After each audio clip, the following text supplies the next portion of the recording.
El Instituto Mexicano de la Radio presenta Hoy por ti, mañana por mí. Cultura de la discapacidad. Un programa del Observatorio de Medios. Con Regina Santiago.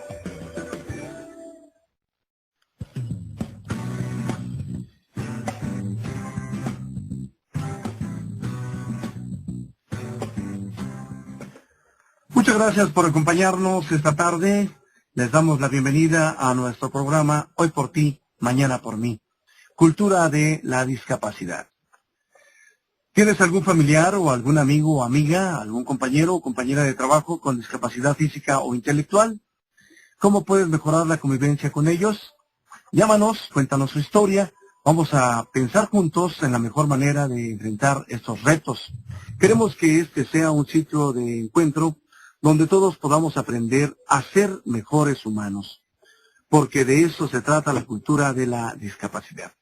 Nuestros teléfonos para tomar nota de sus comentarios son 5604-7926, 5604-8229, o bien nuestra alada sin costo 01800-670-1680. Pues bueno, muchas gracias. Regina, muy buenas tardes, un gusto saludarte. Muchas gracias, Eduardo. Esta tarde nos acompaña vía telefónica la maestra Sujaila Basbás, fundadora y directora general de Cohesión Comunitaria e Innovación Social AC. Buenas tardes, Sujaila. Regina, buenas tardes. Muchas gracias por la invitación. Sensacional. Y está con nosotros en el estudio el académico de la UNAM, Juan Manuel Martínez. Buenas tardes, Juan. Hola, ¿qué tal? Buenas tardes. Vamos a dedicar este programa a analizar algunas de las recomendaciones del Foro de Académicos que tuvo lugar el jueves 19 de junio, el jueves de la semana pasada, en el Museo Memoria y Tolerancia. Esto en el marco del programa El Bullying no es un juego. De alguna manera, el Centro Nacional de Prevención del Delito y Participación Ciudadana, que es el organismo encargado del programa, ha buscado que la campaña, que nació como una iniciativa de las actrices Yolanda Andrade y Thalía, no se quede únicamente en un llamado de atención, en tomarse una fotografía con un letrero que diga el bullying no es un juego. Entre las recomendaciones de los académicos que el centro convocó para dar sustancia a esta campaña, estuvo el que legisladores y autoridades gubernamentales se inclinen más por un enfoque orientado hacia la prevención a la hora de hacer leyes y políticas públicas. Sujaila, ustedes le decían al público que estaba presente y que eran alumnos y alumnas de una escuela secundaria y gente de medios de comunicación. Bueno, nos dijeron a todos que teníamos que orientarnos más hacia una visión que formara comunidad, que enfatizara la cohesión social. Se habló incluso de promover mayores contenidos en los libros de texto que dieran ejemplos para impulsar una cultura de la paz, de la construcción de paz. ¿De qué estaban hablando y cómo podríamos vincular esa cultura para la construcción de paz con una cultura de la discapacidad que nos ayude a mejorar nuestra convivencia diaria con las personas que tienen algún tipo de limitación en ese sentido? Sujaila. Regina, me parece muy importante la distinción que enfatizas entre un esfuerzo que se centre únicamente en reducir las violencias, los distintos tipos de violencia que se dan en el entorno escolar, y un enfoque que lo que busque sea construir la paz. Si tú construyes la paz, previenes las distintas formas de violencia, pero no sucede lo mismo si lo haces al revés.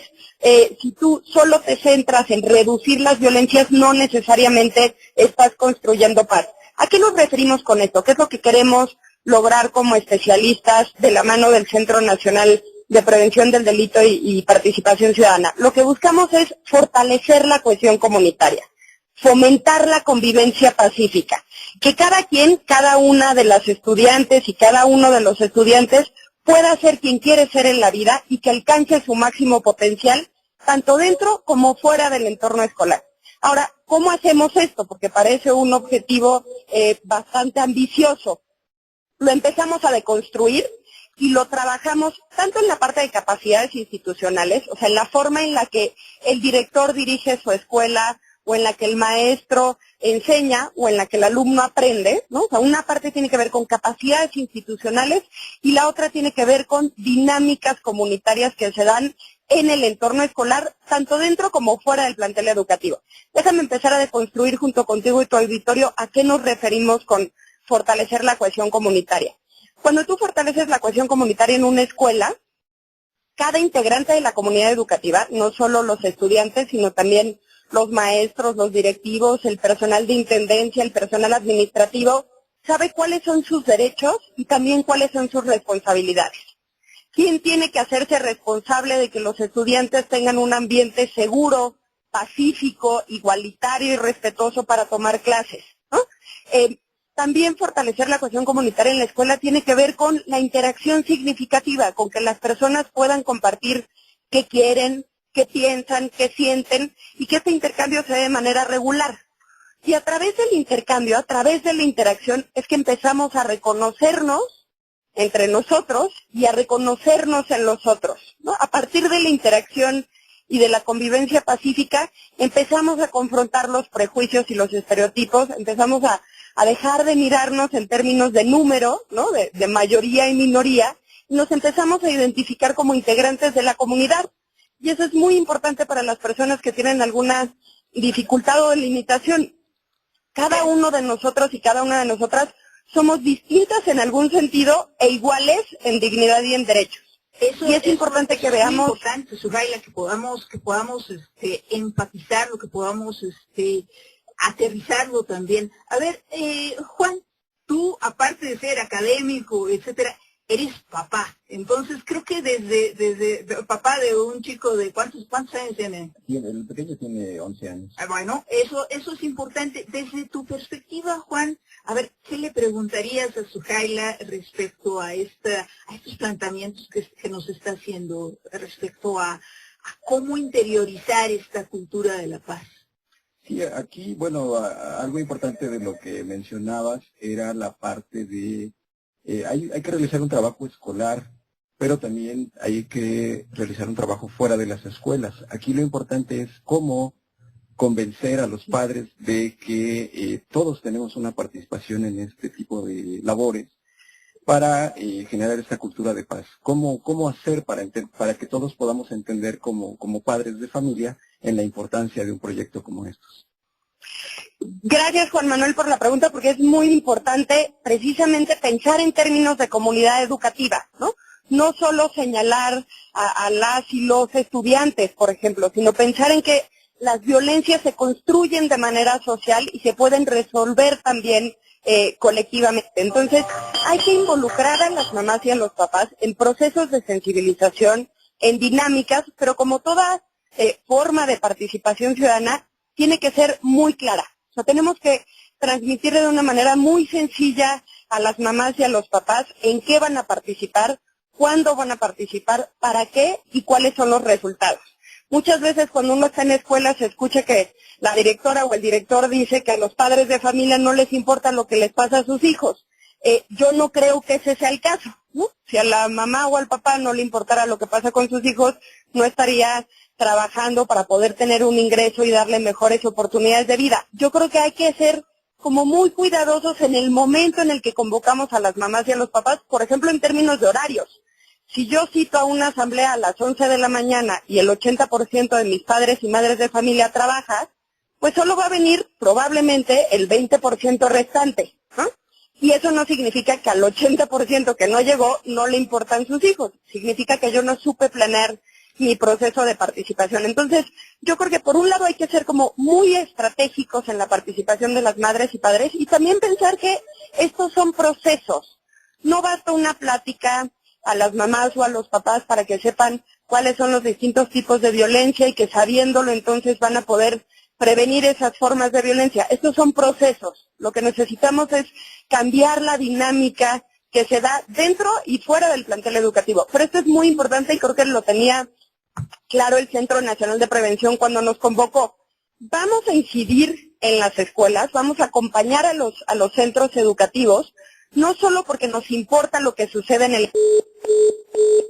Bueno, estas cosas que nos pasan de repente. Bueno, pero nos estaba contando Suhaila cómo de alguna manera si hay una política detrás o una estrategia, más bien, más que una política, hay una estrategia detrás de estos letreros que hemos visto circulando en las redes sociales, en el sentido de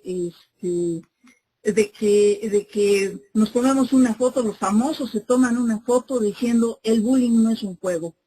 Esto nos está llamando la atención respecto a una problemática, pero no nos podemos quedar con la foto y con el letrero, sino, como mencionaba Suhaila, tiene que haber acciones con la comunidad, con las escuelas.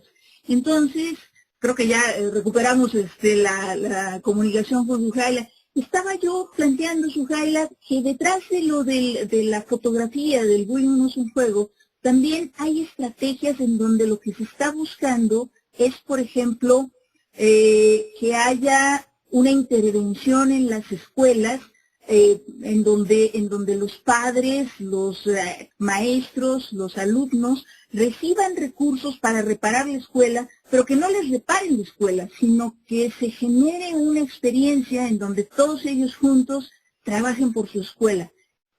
¿Qué significaría eso? Bueno, pues creo que eso es una de las cosas que vamos a tener que dejar para después de nuestra pausa comercial. Entonces, esa se queda como una de las preguntas, esa parte de cómo se le estaría dando seguimiento a este asunto de el bullying no es un juego, los letreros y las fotografías.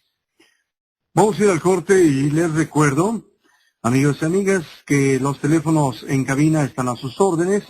5604-7926, 5604-8229, Lada sin costo 01800-670-1680. También el blog culturadeladiscapacidad.wordpress.com. También se pueden comunicar con nosotros por Twitter a @omsim y @regi_Santiago. Regresamos con más de Hoy por Ti, Cultura de la Discapacidad, aquí en Radio Ciudadana.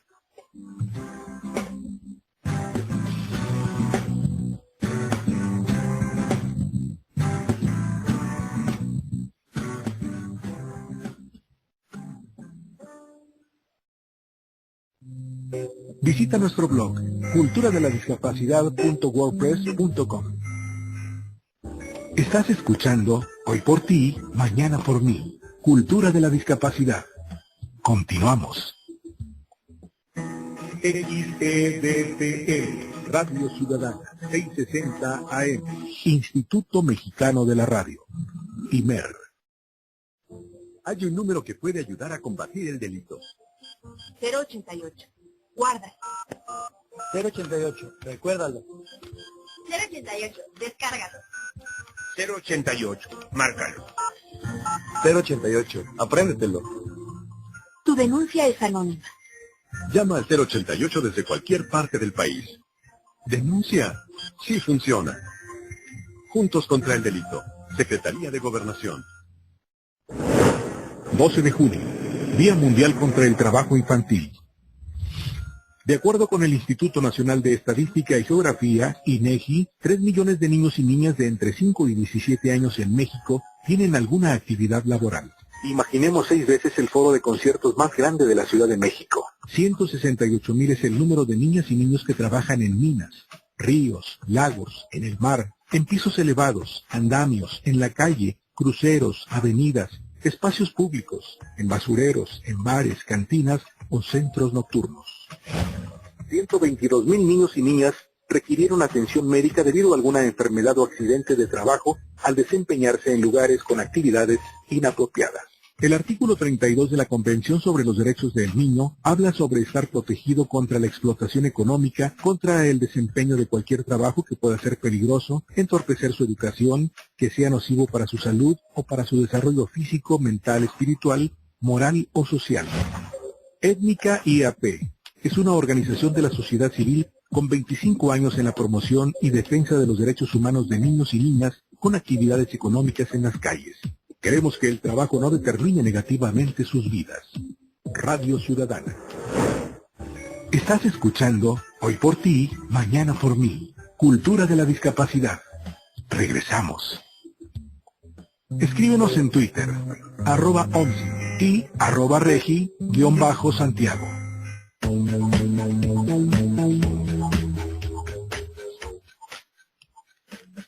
Ya estamos de regreso, Regina, después del corte. Adelante.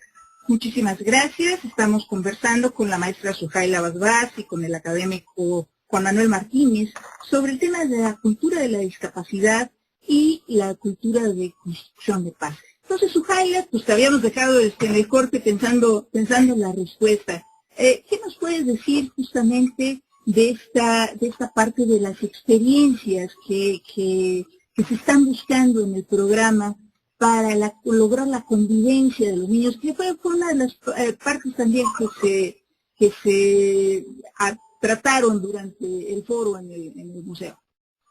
Exactamente. Mira, creo que estos procesos de acompañamiento lo que buscan es incidir directamente en las escuelas. Hay una parte que se está haciendo que tiene que ver con campañas de comunicación desde la ciudadanía para que no pensemos que las violencias son normales o que se justifican o que son un juego, pero hay otra parte que es esta de acompañamiento directamente en las escuelas. Y el ejemplo que tú ponías sobre la rehabilitación física de las escuelas, pero con la participación de estudiantes y padres, me parece muy bueno porque ese es el principio para todo el acompañamiento. Lo que queremos es que junto con los estudiantes y junto con los maestros y junto con los padres de familia podamos transformar las escuelas, no solamente en la parte espacial o física, sino en la parte de las dinámicas comunitarias que se dan. Eso está muy bien, Sujaila. Yo quisiera compartir con nuestro público que para mí ha sido una experiencia muy especial estar acompañando a los promotores de esta campaña del bullying no es un juego, en este proceso para articular esfuerzos en un programa que vaya más allá de tomarse la fotografía.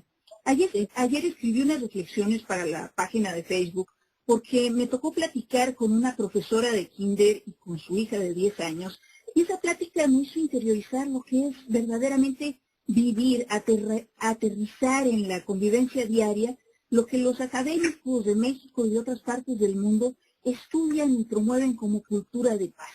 Entonces yo quisiera pedirte, Eduardo, que nos ayudes con leer lo que escribí en el muro de Facebook. Claro, con todo gusto. El texto dice así. Hoy fue un día importante. En las últimas semanas he estado trabajando con la campaña El bullying no es un juego. Pero hasta hoy me tomé la foto con el famoso letrero. Hasta hoy porque es ahora cuando he podido darle sentido y profundidad a esa frase. Tuve la fortuna de que nos visitara en mi casa la niña Hatsiri Magali Cosme, que es la hija de nuestra amiga Adelina Carrasco. Juntas platicamos sobre vivencias cotidianas relacionadas con el bullying. Como les he comentado, Adelina es maestra en un kinder. Me contó que con la historia de Héctor Alejandro, el niño que murió en Tamaulipas, tras ser lanzado por sus compañeros que le hacían columpio, y lo que salió en la televisión, muchos de los niños y las niñas llegaron a preguntarle qué era bullying. Ella les pidió que preguntaran a sus papás y llevaran al día siguiente una respuesta para compartirla con sus compañeros. Ade, a su vez, se puso a investigar. Al día siguiente, llegó al salón de clases y junto con su grupo de alumnos y alumnas de 3 años, tapó las ventanas con unas cartulinas para generar un ambiente de un salón de conferencias. Luego les pidió a los niños y niñas que le contaran lo que habían platicado con sus padres. Unos le dijeron que el bullying era no pegar, otras le dijeron que era no molestar, otros que el bullying era no hacer enojar a los compañeros. Cada niño y cada niña fueron expresando con sus palabras lo que había entendido. Luego hicieron un dibujo sobre lo que para ellos era el bullying y como todavía son muy pequeños y no saben poner su nombre, metieron su pulgar en pintura y con eso firmaron. Después colocaron juntos todos los dibujos para hacer un periódico mural. Tuvieron entonces su muro anti-bullying que simbolizaba su pacto anti-bullying. Días después, un chico más grande, de 5 años, que no había estado en la conferencia porque va en otro salón, comenzó a decirles a los chiquitos de 3 años que él ya sabía qué hacer si lo molestaban. Como él era más grande y más fuerte, les iba a pegar. Al oír esto, todos los chiquitos y chiquitas le dijeron a coro que no debían pegarle a nadie, porque eso no era lo que tenían que hacer ante el bullying. Y le contaron de la conferencia, y de los dibujos, y del muro y del pacto que habían hecho. Lo llevaron a ver el muro y lo llevaron con la maestra. Ella hizo que todos le explicaran al niño por qué no tenía que responder a la violencia con violencia. Los niños y niñas de 3 años le dieron una lección al niño más grande, a quien le había recomendado que le pegara a quien lo molestara, a la maestra y todo aquel que lea o escuche este relato. Sonrió al pensar que la campaña de los famosos ha puesto de moda una palabra muchas veces impronunciable para muchos niños y niñas, pero que empiezan a generar conciencia. Muchas gracias, Eduardo. Sujaila, ¿cuál sería tu primera impresión sobre la experiencia de esta maestra y los niños de este kinder? Regina, me parece una experiencia fabulosa por 3 cosas. Primero, porque muestra que no hay edad para empezar a participar en los asuntos públicos. A veces se cree que las niñas y los niños no deberían de participar en lo que sucede en su escuela o en su casa porque están muy chiquitos, y creo que esta experiencia muestra lo contrario. Segundo, porque creo que ejemplifica que la violencia no se termina por decreto. No es una cuestión de reglamentos o de leyes, se trata de pactos entre iguales, entre los integrantes de la comunidad educativa, que deciden cómo quieren que sea su convivencia, cómo quieren que sea su escuela y cómo se quieren relacionar. Y tercero, porque también nos ayuda a confrontar prejuicios y estereotipos. No necesariamente los grandes saben más que los pequeños. En este caso, los pequeños de 3 le dieron una lección y una enseñanza al niño de 5. Muchísimas gracias por compartir la historia, porque me parece que muestra el espíritu de lo que nosotros queremos hacer en las escuelas, que no solo es prevenir los distintos tipos de violencia, sino realmente construir paz, construir la paz junto con quienes viven el entorno escolar. Pero Sujaila, es que, bueno, yo la verdad es que me emocioné mucho porque de repente, bueno, ya los había escuchado a ustedes, había escuchado a los famosos, había oído mucho sobre este asunto de la construcción de paz, pero me ponía a pensar, ¿existe? Y entonces, bueno, pues al encontrar esta historia, pues la verdad es que sí sonreí. ¿A ti qué te parece, Juan? Bueno, yo creo que es un ejercicio importante precisamente por lo que dices, de cómo ya se enfrenta uno a la situación más concreta, más específica, de un ambiente muy localizado que es este kinder, la experiencia de estos niños. Aquí es importante, de todo lo que se ha comentado, yo quisiera subrayar lo que es la parte de la prevención. Antes de que el problema avance o se genere, es muy importante esta prevención, y qué mejor que trabajarlo a través de los niños. Y hay una parte que es importante, que es cultura de paz. Cuando nosotros hablamos de cultura de paz, generalmente podríamos asociarlo con detener violencia física, cuando no necesariamente tiene que darse en ese sentido. Podemos hablar de violencia en muchos otros sentidos. Cuando hablamos de violencia, pues podemos retomar algunos de los conceptos que han planteado algunos académicos, que es cultura de la paz asociada al respeto a la vida, cultura de paz asociada al respeto al ser humano y a su dignidad, y esto va asociado también con el respeto a las divergencias, a las diversidades, que son, a lo mejor unos somos más altos, otros somos más bajitos, algunos tenemos discapacidades, otros no tenemos discapacidades, pero se trata de que todos respetemos esa dignidad humana, y creo que es un esfuerzo muy importante el que se está haciendo. Yo incluso, Regina, si me permites, iría un paso más allá. Creo que lo que tenemos que hacer con la diversidad, por supuesto que primero es respetarla, pero yo creo que tendríamos que empezar a valorarla y apreciarla. No solo es algo con lo que tenemos que lidiar, sino que es algo que nos enriquece dentro y fuera de las escuelas. No solo en términos de discapacidad, también está la orientación sexual, la experiencia de vida, la religión, la etnicidad. O sea, cada una y cada uno de nosotros somos iguales en dignidad y en derechos, pero somos distintos en todo lo demás, y esas diferencias, primero, no se tienen que traducir en desventajas, y segundo, tenemos que empezar a reconocerlas como fuente de riqueza, no solo como algo que tenemos que tolerar o manejar. Definitivamente, Suhaila, yo creo que ese es uno de los puntos que hemos estado tratando de enfatizar en este programa, para poderle dar un sentido también a estas palabras, a este concepto de la cultura de la discapacidad. Yo quisiera leer unos mensajes del público, quisiera enviarle un saludo a Maritza Gutiérrez, que nos mandó por Twitter su comentario diciendo que le encanta la idea de un pacto por la paz, de un pacto anti-bullying, de fomentar la cultura de la discapacidad y cultura de la paz, y que hay que comenzar en casa. Lo que aprendemos de nuestros padres jamás se olvida. Eso nos dice Maritza Gutiérrez, a quien le mandamos un gran saludo.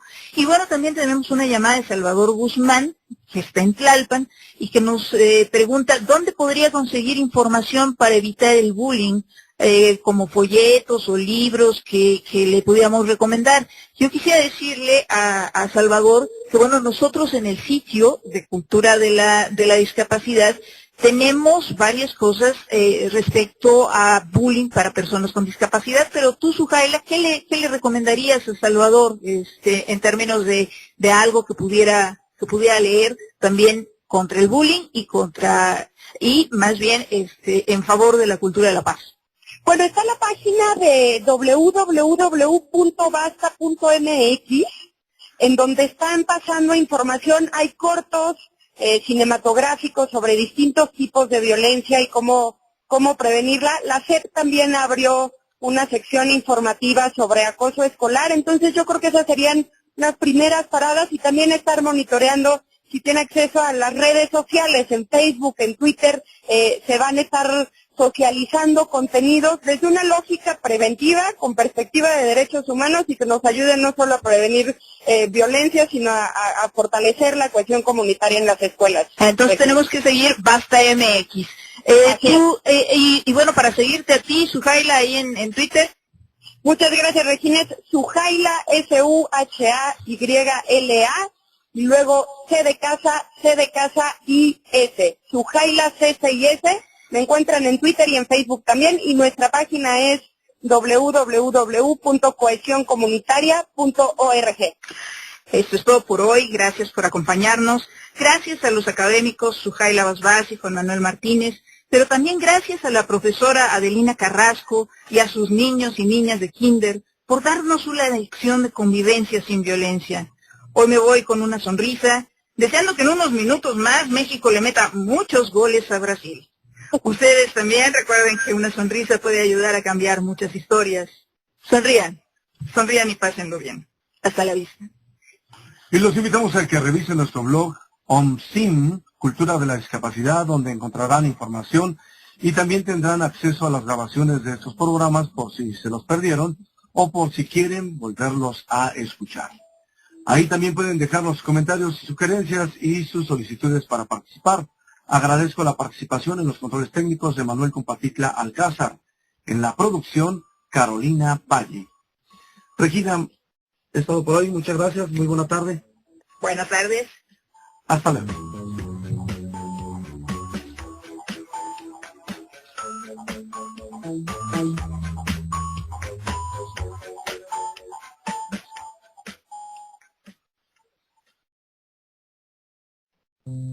Correo electrónico, cultura de la discapacidad omsin@gmail.com.